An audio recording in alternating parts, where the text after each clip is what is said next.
Hello guys, what is going on? I'm Nozda and welcome back to another manga review show episode, I guess. So yeah, if you want to go to a specific manga that I'm going to be reviewing today, then make sure to go into the description below and click on one of the timestamps. I also realized that people on mobile or TV might not be able to do that, so what I'm going to do is I'm also going to put the times on the screen right now. There we go, right now, so you know the times of which to go to. But yeah, what we got today is we got My Hero Academia chapter 196, Haikyuu 316, and I've also started reading The Promised Neverland. I've read the first 5 chapters of that, so I'm going to be talking about that as well. So yeah, let's just start off with My Hero Academia 196. This issue was great because it fully put to bed any theories that was had from the last chapter. My Hero Academia known for just teasing and teasing and teasing and just like putting in little things here and there which just drives people crazy.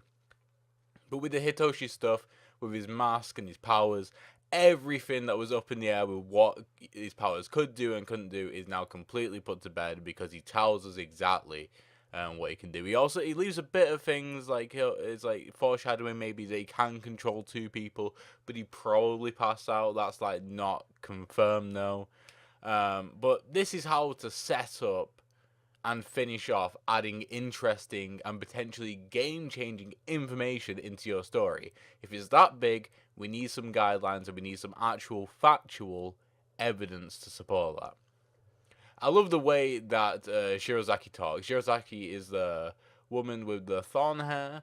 It's a bit on the nose how the whole crown of thorns works. Like she's got like an actual crown of thorns that's going around her head. But it is really refreshing to have like just a different talking character. The translators can have a bit of fun with it as well, which is really nice.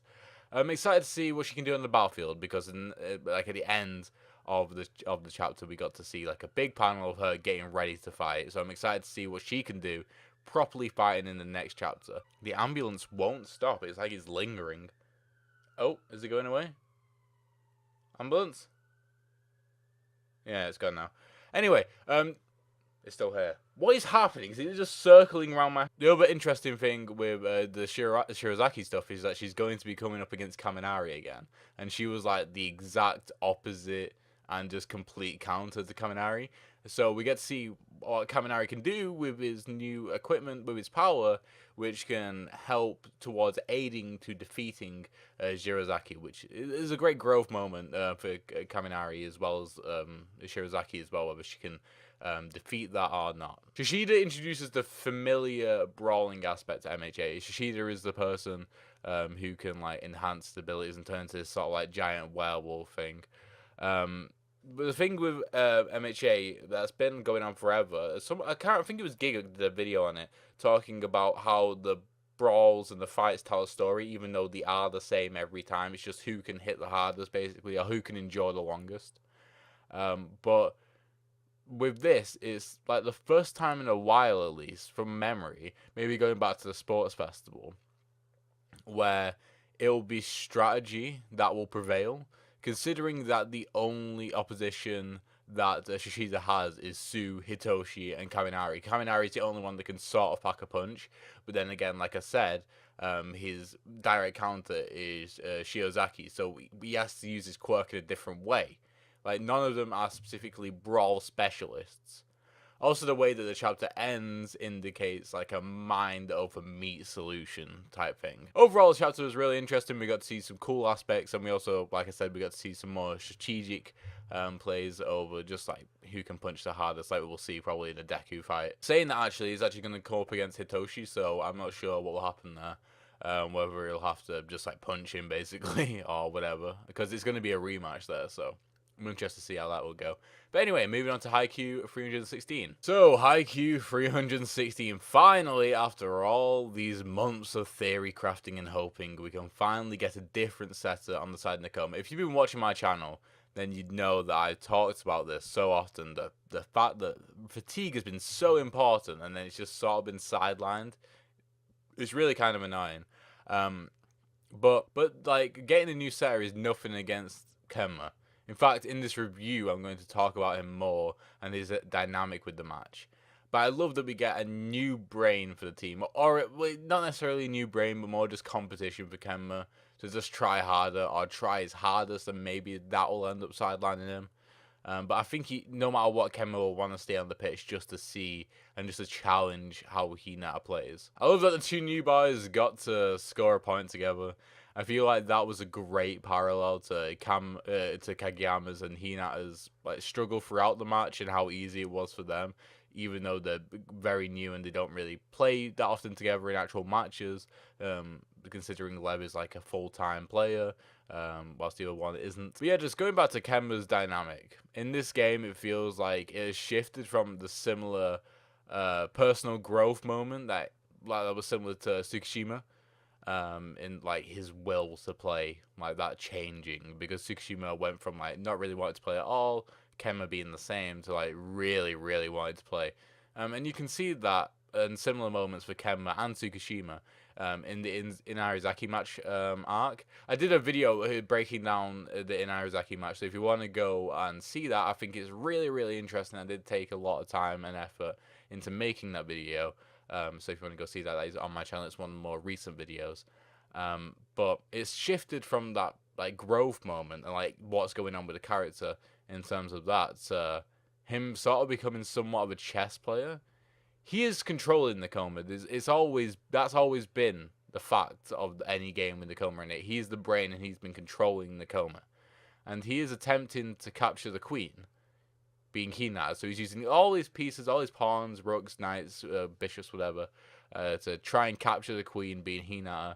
And in this scenario, Hinata has like come out onto the field too early and he hasn't got protection.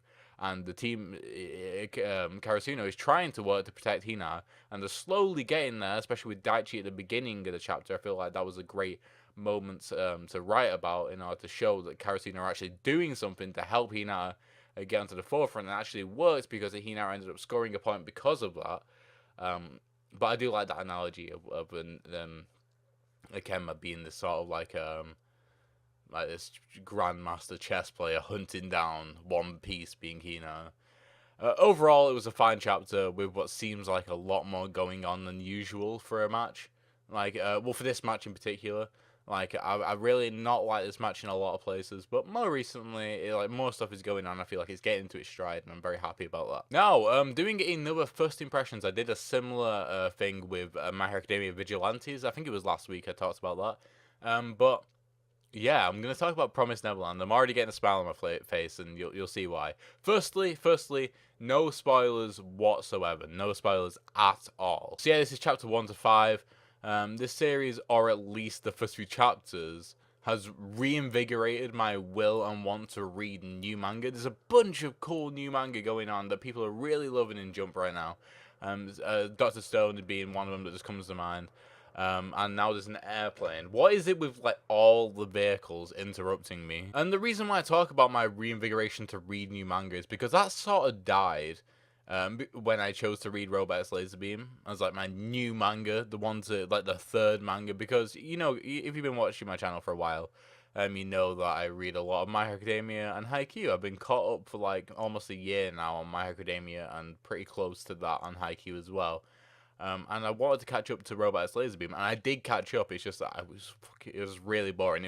I actually did a review of chapter 41 on my channel, and I only caught up because it was easy, because I could catch up in like 2 days. I just read like 20 chapters each day, and I caught up. And that's not a great reason to catch up to anything. You're thinking about it now. Promised Neverland was probably on like chapter 60. I probably should have caught up to that instead. But yeah, I'm gonna try and catch up to Promised Neverland and then catch up to Dr. Stone, and then I'll be doing like this show will end up getting bigger and bigger and bigger with more manga. But let's move on to the actual manga. That panel, and you know which panel I'm talking about in the first issue. My God, that first issue. It will stay in my memory forever. Probably at least as long as, you know, the Ace Luffy panel. That if you've read at least the chapter 600 of One Piece, you'd know what I'm talking about. Yeah, that panel is gonna haunt me for a long time. Just a quick synopsis, like I said, spoiler free. You're following a group of children, age 11 and under, in an orphanage that is cornered off away from the rest of the world, it seems. The main character being Emma, which is refreshing to have a female main protagonist, is relatable and a typical shonen character. You know, it's almost a science now to create a relatable character in any shonen material.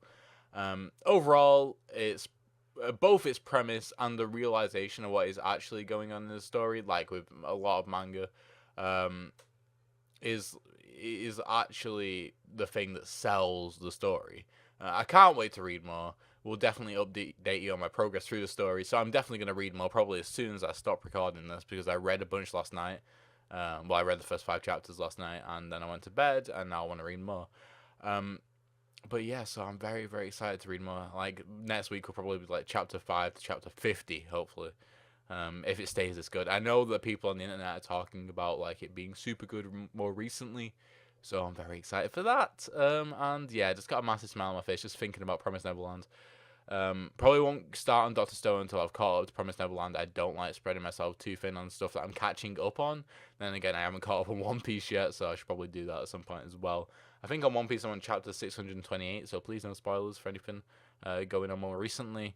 I know with One Piece as well, like a couple of months back, that each chapter was like insane, so I need to do that as well.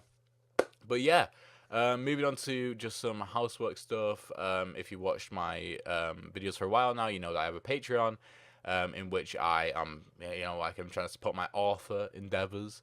There's a free chapter of the new book I'm writing on there now, which you can read. And if you become a $1 Patreon, which is the reader tier, then you do get access to all finished material at the start of every month. It's getting up to the start of the next month now, so if you want to read the first chapter and then go over and become a Patreon, you will get access to new chapters. And obviously, you can stop whenever you want, start again whenever you want, stuff like that. And also, I am a affiliate for a website called Creative Attribute, which make from the ground up free comics. And the way you can support me with that is if you choose to subscribe on there, where you get added benefits, and use my code at checkout, which is NOSDA. I will get a commission from that. But yeah, that's going to be it for this video. Thank you guys for watching. Please subscribe and like the video if you do enjoy it. And I shall see you in the next one. Goodbye.